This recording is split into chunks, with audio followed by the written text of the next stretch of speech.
Bonjour, bonsoir. Encore une vidéo sur une série culte du milieu des années 80 et je vous laisse l'intro pour la découvrir.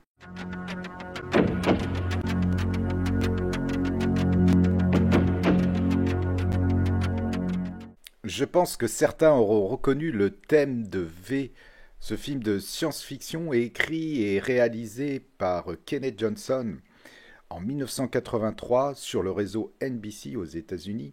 Il s'agissait au départ d'un film de 3 heures qui fut découpé en deux parties d'1h30 pour les besoins de la télévision.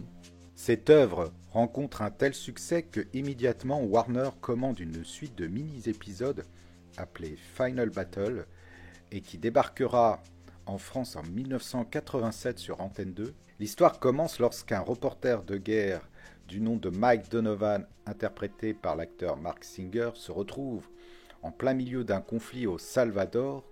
D'un seul coup, il voit apparaître dans le ciel un immense vaisseau spatial et au même moment, ce vaisseau spatial apparaît à différents endroits sur Terre. De ces ovnis, des extraterrestres vont se présenter. Ils ont une forme humaine et ils viendront expliquer qu'ils sont venus de façon pacifique pour demander de l'aide aux terriens car il manque sur leur planète de certaines substances chimiques qui leur fait cruellement défaut et en échange de quoi ils apporteraient leur savoir-faire en matière de technologie et également de médecine. L'un des chefs de ces étranges visiteurs est une femme du nom de Diana. Elle sera un personnage charismatique de la série.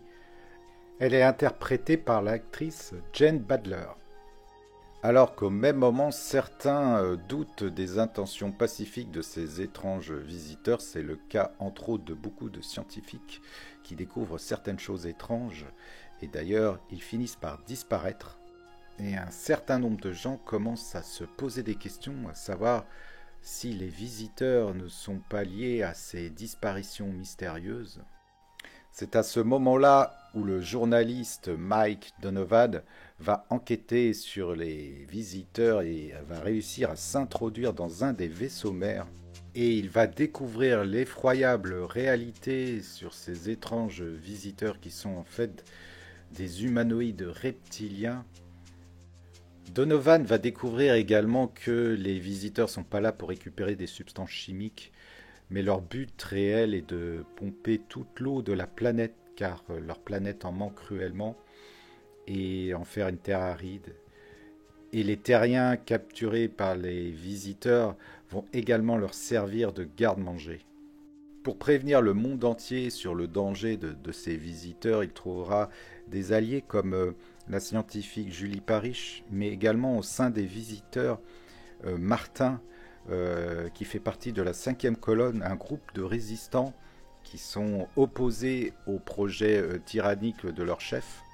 Donc dans cette série, on va trouver beaucoup de références à la Seconde Guerre mondiale avec des mécanismes axés sur l'occupation, la résistance bien sûr, mais aussi la collaboration avec l'ennemi, les trahisons, même au sein des familles.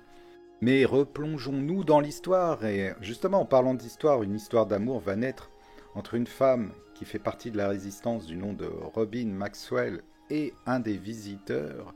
Elle va tomber enceinte de celui-ci.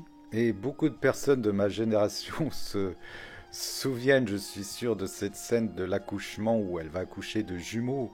Le premier bébé va paraître à peu près normal et d'un seul coup, il va y avoir une langue de serpent qui va sortir et le deuxième sortira de façon autonome, aura une tête de lézard, d'un humanoïde reptilien. Le premier bébé au visage humain sera une petite fille et portera le nom d'Elisabeth. Ce sera l'enfant stellaire. Bref, en tout cas au niveau effets spéciaux, ça a très mal vieilli. Le deuxième bébé va mourir très rapidement et c'est de là où ils vont comprendre qu'il est sensible à une certaine bactérie présente sur Terre. Ils vont donc la cultiver et en faire une dioxine qui va être l'arme fatale qui va combattre, même tuer les reptiliens. Et ils vont trouver également l'antidote pour protéger leurs amis visiteurs qui font partie de la résistance. Donc cette fameuse dioxine de couleur rouge va être fabriquée en très grosse quantité puis lâchée dans l'atmosphère grâce à des montgolfières. Ça va tuer les visiteurs, mais Diana, leur chef, aura le temps de s'échapper de la Terre. Puis il y aura une sorte de saison 2 qui tournera autour du personnage d'Elizabeth qui entre-temps aura grandi, interprété par l'actrice Jennifer Cook. Et il y aura aussi un nouvel acteur, Michael Ironside, dans le rôle de Taylor. Et cette suite s'arrêtera à l'épisode 19 par manque de moyens, mais surtout par manque d'audience. On ne connaîtra jamais réellement la fin de cette histoire. Et puis, quelques années après, en 2009, il y aura un remake de 22 épisodes de 42 minutes. De 2009 à 2011, il y aura eu 2 saisons. Et elle va s'arrêter également par manque d'audience. Mais on peut souligner le retour de l'actrice qui jouait Diana, Jen Bilder. Sinon, que dire d'autre? Beaucoup de produits dérivés, des jouets, des mangas, des bandes dessinées. Nous arrivons à la fin de cette présentation et puis comme d'habitude, je vous dis peut-être à bientôt pour une prochaine vidéo.